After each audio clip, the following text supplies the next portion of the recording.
Howdy howdy, it's Crafty Grinding, back with another video for Transformers Forged to Fight.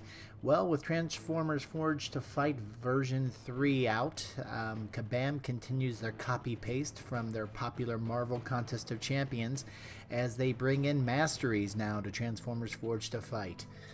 If you look in the lower left-hand corner there, you can see the little robot icon with the 18 above it. If we hit that, that'll take us to Masteries. And hey, what a big shocker. It almost looks very similar to the Mastery screen that you see in Kabam's Marvel Contest of Champions. Again, I guess they're going with the if it's not broke, don't fix it kind of thing. So, and you know, I like Masteries quite a bit in Marvel Contest of Champions, and I think I'm going to like them here as well.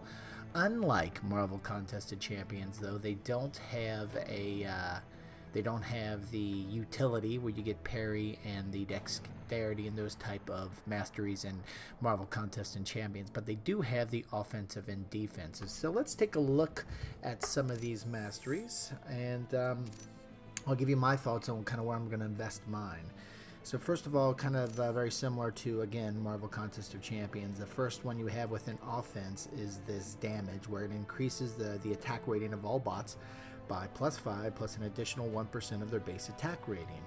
Then right here, you've got a sequencer that basically, after you do a combo move, if you use a special attack, it has more damage.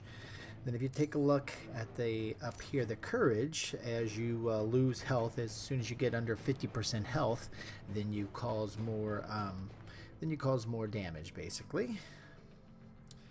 When you look at counter punch, so this is this is some masteries that kind of differ from Marvel Contest of Champions, because it's a part of the gameplay that kind of gives that more expansive battle. So it's not kind of like a two-dimension, it's that three-dimension attacking that you can do in Transformers Forged to Fight, where you can sidestep a dash or melee special, you get a stronger attack for a few seconds after doing that.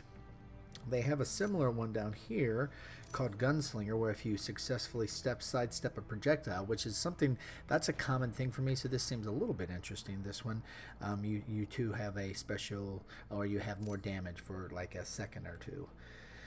Then if you look at some other ones, Sniper, the farther away your bots are, the higher the damage of block penetration.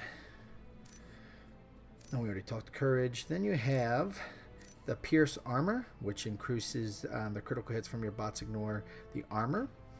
Then you have one that increases the hit percentage of all bots, and then the critical hit percentage, and then the actual critical damage. So real quick, in terms of what I think is important on the offensive one, at least from my perspective, anything that constantly is in the game. There are a couple of these, like when you sidestep, your attack goes up, or if you do a successful combo, your attack goes up. When you do a special attack, that kind of thing. Those are nice and very, but they're not forever during for every hit, for everything you're doing, for every fight kind of thing. And when I look at things like Pierce Armor, it's for all critical hits. When I look at, and then when it comes to constantly increasing my overall rate, critical rate, when I look at increasing critical damage, those things are always present, kind of always a happening kind of thing. So these are kind of be the areas that I go for.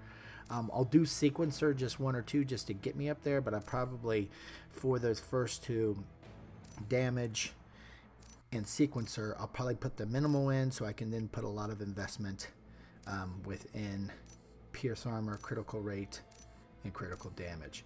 Now, when we take a look at defense, similarly, you've got the intro health, then you've got armor, then you've got a full metal. When you're above, 95% of your health, then you put on additional armor, basically.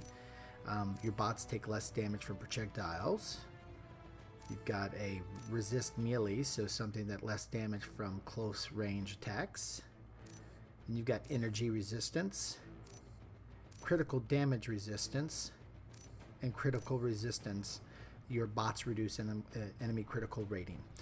Again, when I look at the defensive masteries, I'm probably going to invest what remaining points that I don't use over on the offensive side over here on defense on those that are kind of always present. So probably minimal health and minimal armor to get me to some of these better ones. I do probably a little bit on resist melee before I start trying to take away their critical damage resistance and the critical rating of my opponents. So those are probably going to be the masteries that I'm interested in. As you can see, they have some additional masteries coming here in a couple weeks, so you may not want to totally use up all of your mastery points right away, because at the end of the month they're going to be adding some additional ones. So anyway, though, we do have more copy and paste from Kabam going on in Transformers Forged to fight with Masteries, but I'm glad they do add it, because it does allow you to tailor, customize your bots a little bit based off of what you're most interested in. I, again, will probably invest heavily on the offensive Masteries and a few on the defensive, and those that are ever present versus just for a particular few seconds based off of certain actions, that kind of thing. So anyway, that's my thought on Masteries. Would love to hear about your thoughts on it. Throw them on down in the comment section. Any questions, throw them on down there. And of course, if you like this video, would really appreciate a like, hitting that thumbs up button. And of course, if you like this video and others that I have in the channel, would really appreciate a subscribe. Other than that, thanks a lot for stopping by, and have a great day.